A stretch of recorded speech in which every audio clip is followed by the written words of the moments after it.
Thank you, Mr. Chairman. Thank you both for your testimony and for your service.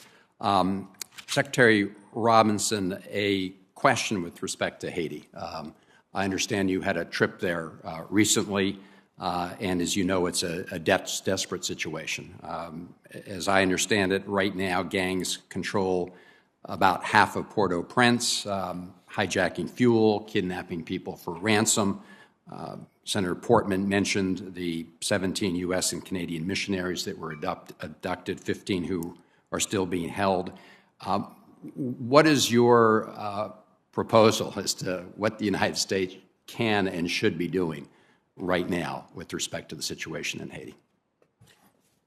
Thank you, Senator, for that question. Very important. As you noted, I was there 2 weeks ago, I think.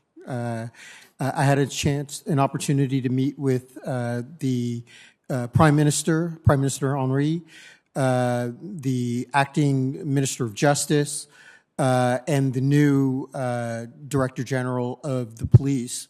We've also sent advisors down to assess the situation and look at mid to long-term actions we can take in terms of advising on setting up a new SWAT unit that will directly go after gang leaders for prosecution either in Haiti or in the United States. But it's, as you know, much more complicated than that.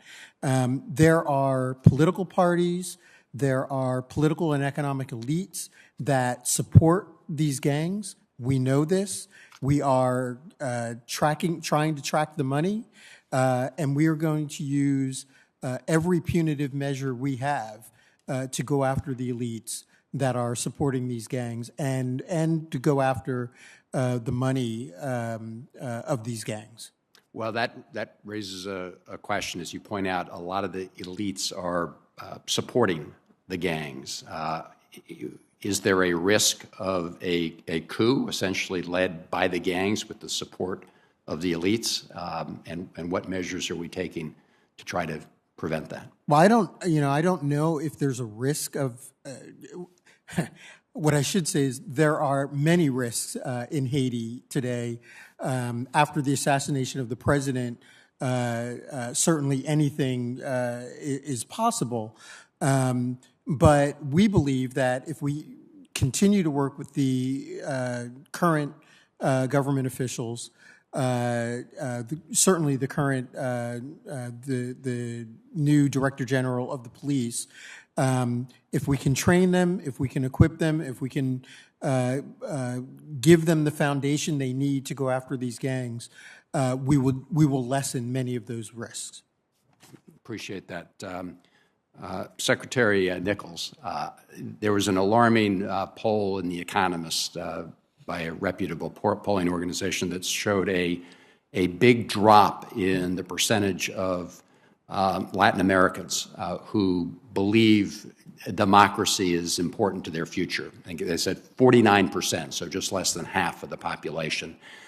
You see a number of trends in the region where people are sort of cracking down or preventing independent judiciary and a number of other concerning developments.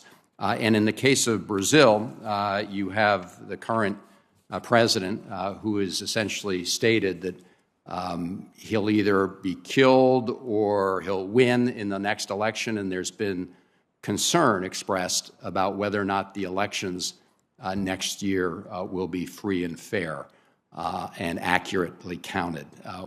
Can you talk a little bit about your assessment of the situation in Brazil? So Brazil is an important partner. It's a country with whom we have robust dialogue and exchange. National Security Advisor Sullivan has been there. Their National Security Advisor has visited us. We'll have a number of high-level visits and engagements early in the new year, Omicron variant permitting. And one of the topics that we discuss is democracy in the hemisphere and the importance of jointly working to continue to build democracy in our hemisphere. And we stress that we've seen challenges in our own nation, as you well know, Senator, and they need to take steps to ensure that their institutions can meet any tests that are put before them.